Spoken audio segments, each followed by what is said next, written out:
Una rosa para Emily. Cuando murió la señorita Emily Grierson, casi toda la ciudad asistió a su funeral. Los hombres, con esa especie de respetuosa devoción ante un monumento que desaparece.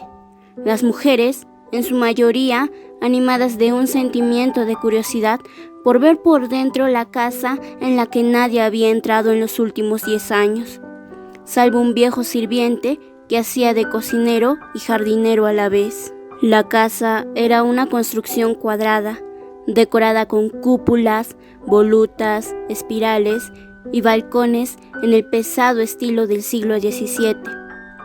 Asentada en la calle principal de la ciudad en los tiempos en que se construyó, se había visto invadida más tarde por garajes y fábricas de algodón que habían llegado incluso a borrar el recuerdo de los ilustres nombres del vecindario. Tan solo había quedado la casa de la señorita Emily, levantando su permanente y coqueta decadencia sobre los vagones de algodón y bombas de gasolina, ofendiendo la vista. Y ahora, la señorita Emily había ido a reunirse con los representantes de aquellos ilustres hombres que descansaban en el cementerio que habían caído en la batalla de Jefferson. Mientras vivía, la señorita Emily había sido para la ciudad una tradición que databa del día en el que el coronel Sartoris, el mayor, quien la eximió de sus impuestos, dispensa que había comenzado cuando murió su padre y que más tarde fue otorgada a perpetuidad.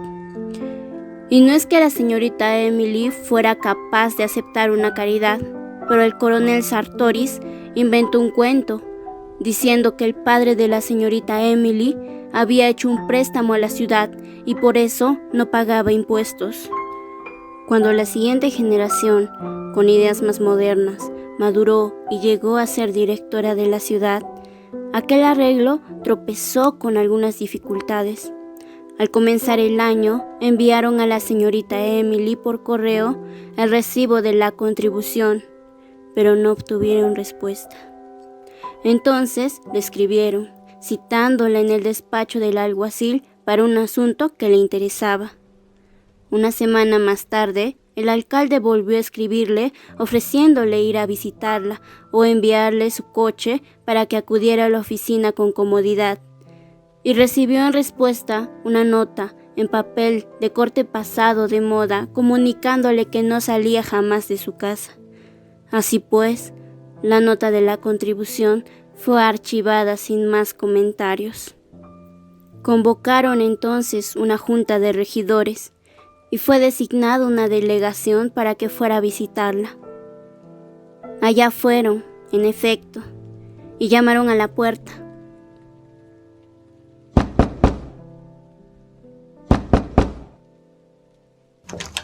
El vestíbulo estaba tapizado en cuero, cuando el negro descorrió las cortinas de una ventana. Vieron que el cuero estaba agrietado y cuando se sentaron, se levantó una nubecilla de polvo en torno a sus muslos. Sobre la chimenea había un retrato a lápiz del padre de la señorita Emily, con un deslucido marco dorado.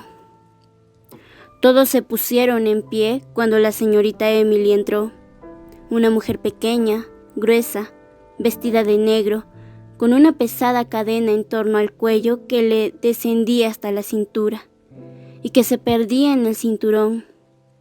Debía de ser pequeña estatura, quizá por eso, lo que en otra mujer pudiera haber sido tan solo gordura, en ella era obesidad, sus ojos perdidos en las abultadas arrugas de su faz. No los hizo sentar. Se detuvo en la puerta y escuchó tranquilamente hasta que el que hablaba terminó su exposición.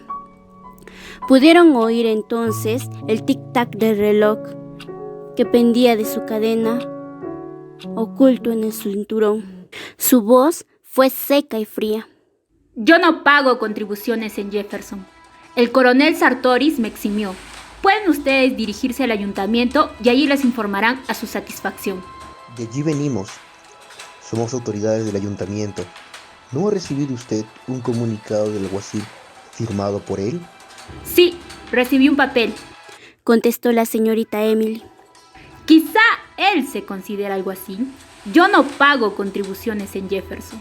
Pero en los libros no aparecen datos que indiquen una cosa semejante. Nosotros debemos... Vea al coronel Sartoris. Yo no pago contribuciones en Jefferson. Pero señorita Emily, Vea al coronel Sartoris. El coronel Sartoris había muerto hacía ya casi 10 años. Yo no pago contribuciones en Jefferson. ¡Tobé! Exclamó, llamando al negro. Muestra la salida a estos señores. Así pues, la señorita Emily venció a los regidores que fueron a visitarla, del mismo modo que 30 años antes había vencido a los padres de los mismos regidores en aquel asunto del olor. Esto ocurrió 2 años después de la muerte de su padre y poco después de que su prometido la hubiera abandonado. Cuando murió su padre, apenas sí volvió a salir a la calle. Después que su prometido desapareció, casi dejó de vérsele en absoluto. Algunas señoras que tuvieron el valor de ir a visitarla no fueron recibidas, y la única muestra de vida en aquella casa era el criado negro, un hombre joven a la sazón, que entraba y salía con la cesta del mercado al brazo. Como si un hombre fuera capaz de tener la cocina limpia, comentaban las señoras. Así que no se les extrañó cuando empezó a sentirse aquel olor, y esto se constituyó con otro motivo de relación entre el bajo y prolífico pueblo y aquel otro mundo alto y poderoso de los Grierson. Una vecina acudió a dar una queja ante el alcalde y juez Stevens, anciano de 80 años. ¿Y qué quiere usted que yo haga? Dijo el alcalde. ¿Qué? ¿Qué quiero que haga? Pues que le envíe una orden para que lo remedie. ¿Es que acaso no hay una ley? Pues no creo que sea necesario. Afirmó el juez Stevens. Que el negro ha matado a alguna culebra o alguna rata en el jardín. Yo le hablaré acerca de ello. Al día siguiente recibió 2 quejas más. Una de ellas partió de un hombre que le rogó cortésmente. Tenemos que hacer algo, señor juez. Por nada del mundo querría yo molestar a la señorita Emilia, pero hay que hacer algo. Por la noche, el tribunal de los regidores, 3 hombres que peinaban canas y otro algo más joven, se encontró con un hombre de la joven generación al que le hablaron del asunto. Es muy sencillo. Afirmó este. Ordenen a la señorita Emilia que limpie el jardín. Denle algunos días para que lo lleve a cabo y si no lo hace, por favor, señor. Exclamó el juez Stevens. ¿Va usted a acusar a la señorita Emilia de que huele mal?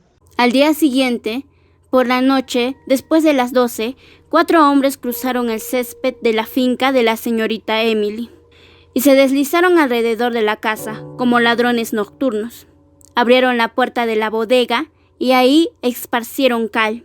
Cuando hubieron terminado y emprendían el regreso, detrás de una iluminada ventana que al llegar ellos estaba oscura, vieron sentada a la señorita Emily, rígida e inmóvil, como un ídolo. Una semana o 2 más tarde, aquel olor había desaparecido.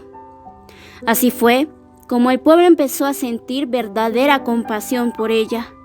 Todos en la ciudad recordaban que su anciana tía había acabado completamente loca y creían que los Grierson se tenían en más de lo que realmente eran.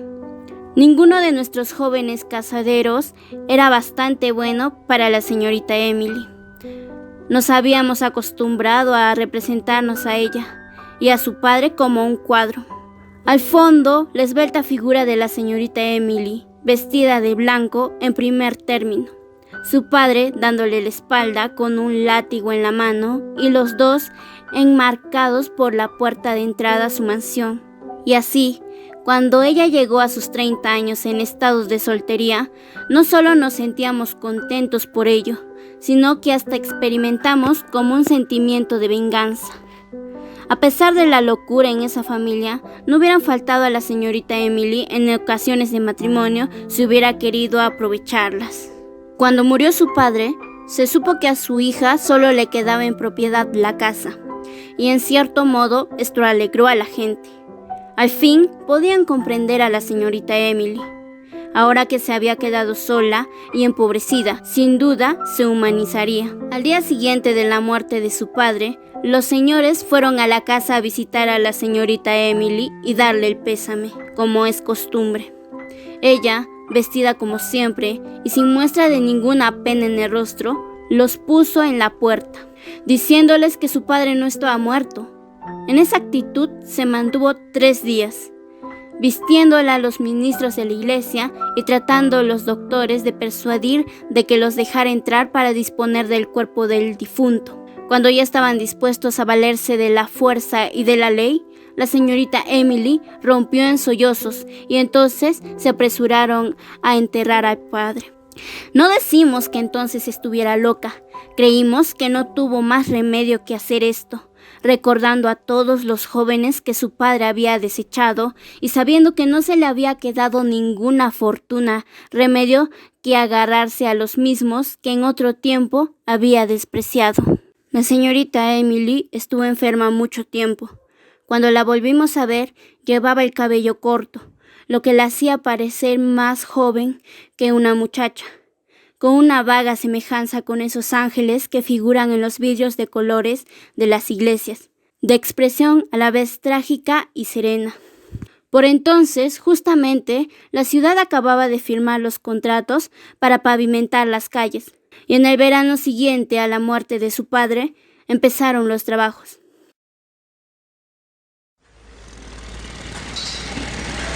La compañía constructora vino con negros, mulas y maquinaria, y al frente de todo ello, un capataz, Homer Barron, un yanqui blanco de piel oscura, grueso, activo, con gruesa voz y ojos más claros que su rostro.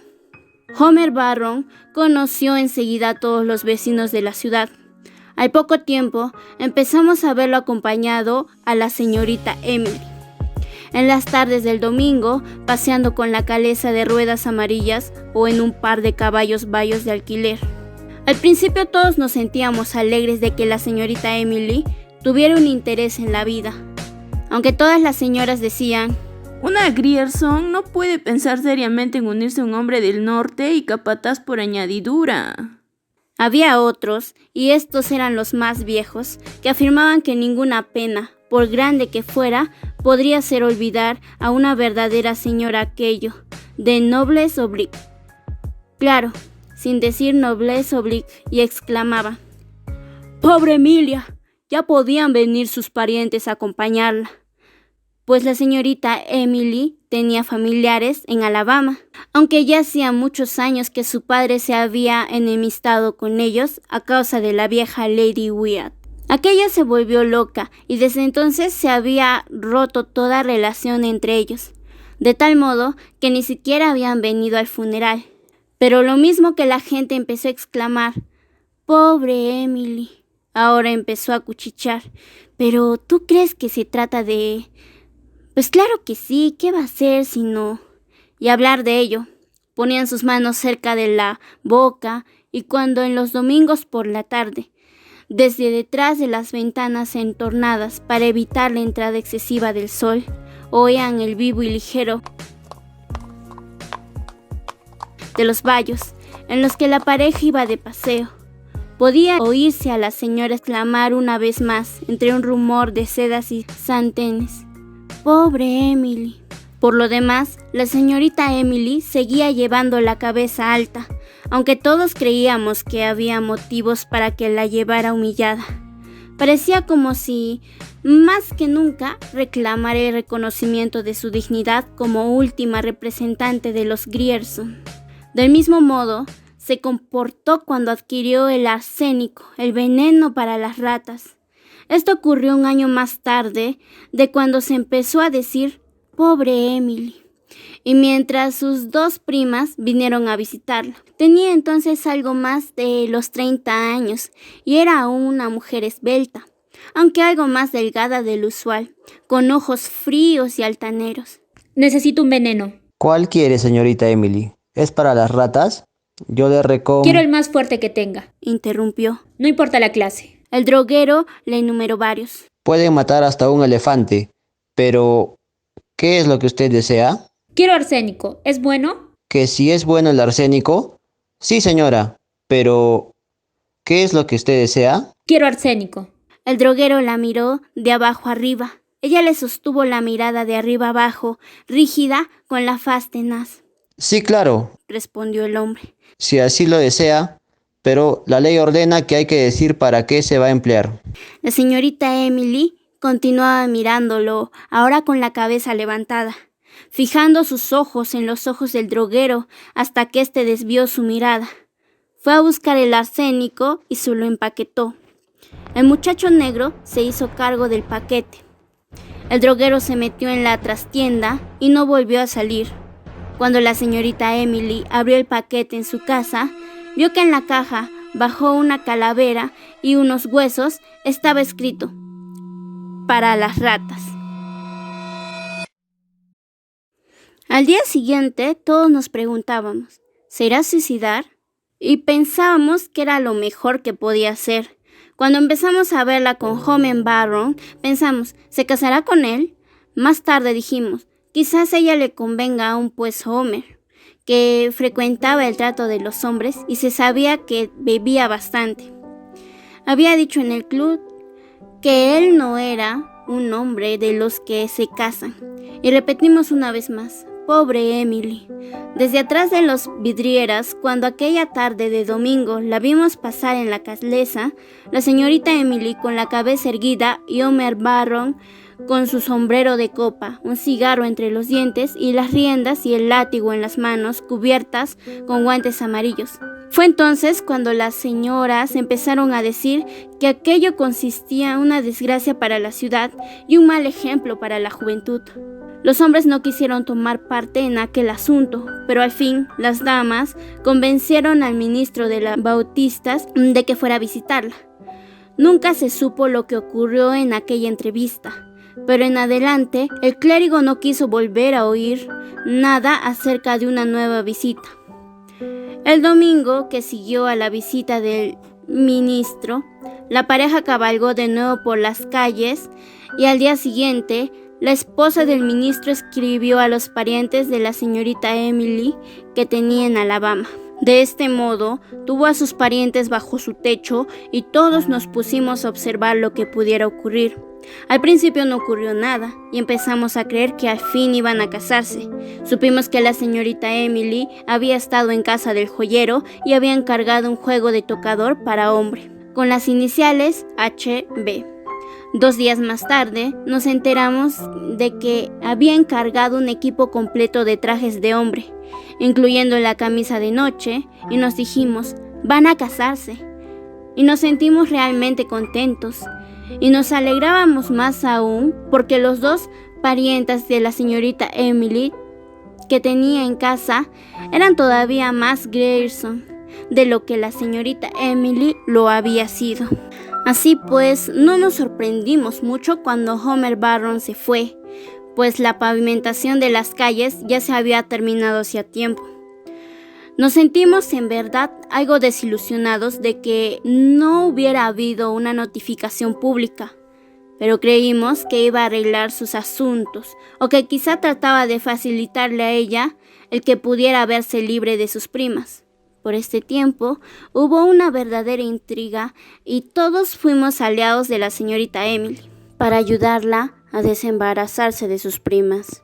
En efecto, pasada una semana se fueron y, como esperábamos, 3 días después volvió Homer Barron. Un vecino vio al negro abrirle la puerta de la cocina en un oscuro atardecer, y esa fue la última vez que vimos a Homer Barron. También dejamos de ver a la señorita Emily por algún tiempo. El negro salía y entraba con la cesta de ir al mercado, pero la puerta de la entrada principal permanecía cerrada. De vez en cuando podíamos verla en la ventana, como aquella noche en que algunos hombres esparcieron la cal, pero casi por espacio de 6 meses no fue vista por las calles. Cuando vimos de nuevo a la señorita Emily, había engordado y su cabello empezaba a ponerse gris. En pocos años, este gris se fue acentuando hasta adquirir el matiz del plomo. Cuando murió, a los 74 años, tenía aún el cabello de un intenso gris plomizo y tan vigoroso como el de un hombre joven. Todos estos años, la puerta principal permaneció cerrada, excepto por espacio de unos 6 o 7, cuando ella andaba por los 40, en los cuales dio lecciones de pintura china. Había dispuesto un estudio en una de las habitaciones del piso de abajo, al cual iban las hijas y nietas de los contemporáneos del coronel Sartoris. Con la misma regularidad y aproximadamente con el mismo espíritu con que iban a la iglesia los domingos. Entre tanto, se le había dispensado de pagar las contribuciones. Cuando la generación siguiente se ocupó de los destinos de la ciudad, las discípulas de pintura, al crecer, dejaron de asistir a las clases y ya no enviaron a sus hijas con sus cajas de pintura y sus pinceles a que la señorita Emily les enseñara a pintar. La puerta de la casa se cerró de nuevo y así permaneció en adelante. Día tras día, año tras año, veíamos al negro ir y venir al mercado, cada vez más canoso y encorvado. Cada año, en el mes de diciembre, le enviábamos a la señorita Emily el recibo de la contribución, que nos era devuelto una semana más tarde en el mismo sobre sin abrir. Alguna vez la veíamos en una de las habitaciones del piso bajo. Evidentemente había cerrado el piso alto de la casa, semejante al torso de un ídolo en su nicho, dándose cuenta o no dándose cuenta de nuestra presencia. Eso nadie podía decirlo, y de este modo la señorita Emily pasó de una a otra generación respetada, inasequible, impenetrable, tranquila y perversa, y así murió. Cayó enferma en aquella casa, envuelta en polvo y sombras, teniendo para cuidar de ella solamente aquel negro torpón. Ni siquiera supimos que estaba enferma, pues hacía ya tiempo que habíamos renunciado a obtener algún tipo de información del negro. Este hombre no hablaba nunca, ni aun con su ama, pues su voz era ruda y áspera, como si la tuviera en desuso. Murió en una habitación del piso bajo, en una sólida cama de nogal, con cortinas, con la cabeza apoyada en una almohada amarilla, empalecida por el paso del tiempo y la falta del sol. El negro recibió en la puerta principal a las primeras señoras que llegaron a la casa. Las dejó entrar, curioseándole todo y hablando en voz baja, y desapareció. Atravesó la casa, salió por la puerta trasera y no se volvió a ver más. Las dos primas de la señorita Emily llegaron inmediatamente. Dispusieron el funeral para el día siguiente, y allá fue la ciudad entera a contemplar a la señorita Emily, yaciendo bajo montones de flores y con el retrato a lápiz de su padre colocado sobre el ataúd, acompañada por las dos damas sibilantes y macabras. En el balcón estaban los hombres, y algunos de ellos, los más viejos, vestidos con su cepillado uniforme de confederados. Hablaban de ella como si hubiera sido contemporánea suya, como si lo hubieran cortejado y hubieran bailado con ella, confundiendo el tiempo en su matemática progresión, como suelen hacerlo las personas ancianas. Sabíamos ya todos que en el piso superior había una habitación que nadie había visto en los últimos 40 años y cuya puerta tenía que ser forzada. Al echar abajo la puerta, la habitación se llenó de una gran cantidad de polvo que pareció invadirlo todo.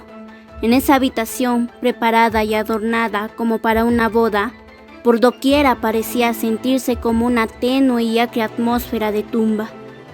Sobre las cortinas de un marchito color de rosa, sobre las pantallas también rosadas situadas sobre la mesa tocador, sobre la araña de cristal, sobre los objetos de tocador para hombre en plata, tan oxidada que apenas se distinguía el monograma con que estaban marcados.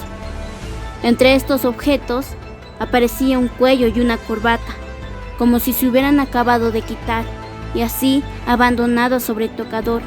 Resplandecían con una pálida blancura en medio del polvo que lo llenaba todo. En una silla estaba un traje de hombre, cuidadosamente doblado. Al pie de la silla, los calcetines y los zapatos. El hombre yacía en la cama. Por un largo tiempo nos detuvimos a la puerta, mirando asombrados aquella apariencia misteriosa y desencarnada. El cuerpo había quedado en la actitud de abrazar, pero ahora El largo sueño que dura más que el amor, que vence al gesto del amor, lo había aniquilado. Lo que quedaba de él, pudriéndose bajo lo que había sido la camisa de dormir, se había convertido en algo inseparable de la cama en la cual yacía. Sobre él y sobre la almohada que estaba a su lado se extendía la misma capa de denso y tenaz polvo. Entonces nos dimos cuenta de que aquella segunda almohada ofrecía la depresión dejada por otra cabeza. Uno de los que allí estábamos levantó algo sobre ella e inclinándose hacia adelante, mientras se metía en nuestras narices aquel débil e invisible polvo seco y acre, vimos una larga hebra de cabello gris.